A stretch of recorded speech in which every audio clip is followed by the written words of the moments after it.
तर मित्रांनो नमस्कार, आपल्यासोबत आहेत आता हॉटेल तिरंगाचे सर्वेसर्वा लक्ष्मणजी.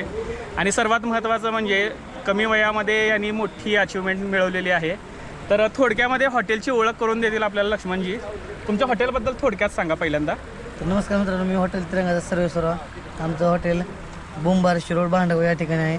तर आपल्या नाथकर्तिका यायलाच लागतं. या डायलॉगनं आपण ट्रेन निर्माण केला होता आणि डवारा स्पेशल जे काय असतो गावरान पद्धतीनं तो आपण जो ट्रेन आणला होता तो ट्रेन निर्माण करून आज पूर्ण महाराष्ट्रात नाव आहे.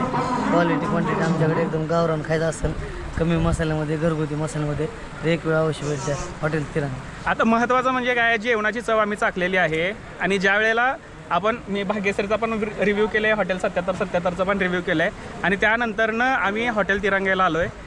एकदम झणझणीत चव आहे. जसं 50 किलोमीटरमध्ये आपली भाषा बदलते, अगदी त्याचप्रमाणे इथलं जेवणसुद्धा बदललेलं आहे. आणि ढवारा या शब्दाला संपूर्ण महाराष्ट्रामध्ये ओळख देणारं जर पहिलं नाव जे कोणी असेल तर लक्ष्मणजी आहेत.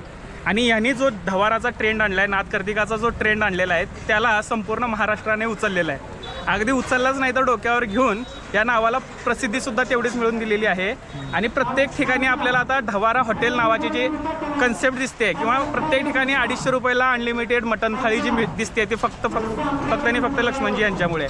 आता थोडक्यात सांगायचं गेलं तर यांच्यावर आलेले संकटंसुद्धा भरपूर आहेत. मधल्या काळामध्ये 2 वेळा ही जी नदी आहे या नदीचं पूर्ण पाणी हॉटेलमध्ये गेलं होतं आणि 2 वेळा पूर्ण हॉटेल पाण्याखाली गेलं होतं आणि तिथून यांनी स्वतःला उभं केलेलं आहे. त्या परिस्थितीमध्ये तुमची व्यथा काय होती किंवा तुम्हाला कोणकोणते चॅलेंजेस आले? म्हणजे काय हॉटेल एक तर 2-3 दिवस पहिल्या पाण्यात बंद ठेवलं, दुसऱ्या पाण्यात म्हणजे 15 दिवस हॉटेलच बंद ठेवलं. त्यानंतर श्रावण महिना होता, 1-1.5-2 महिने हॉटेलच बंद राहिलं. आता नवीन वरी काम चालू केलं समोरच्या साईडला. आता हॉटेल ज्या वेळेला पाण्याखाली गेलं पुन्हा हॉटेल उभं करण्यासाठी काय काय करावं लागलं किंवा काय 4-5 डीप फ्रीज गेलं तेव्हा मग ताट मग नवीन नुकसान प्रचंड झालं होतं? हां, मग आता इथलं वाहून ती गेलेलं त्यामुळे आता वरी काम चालू आहे.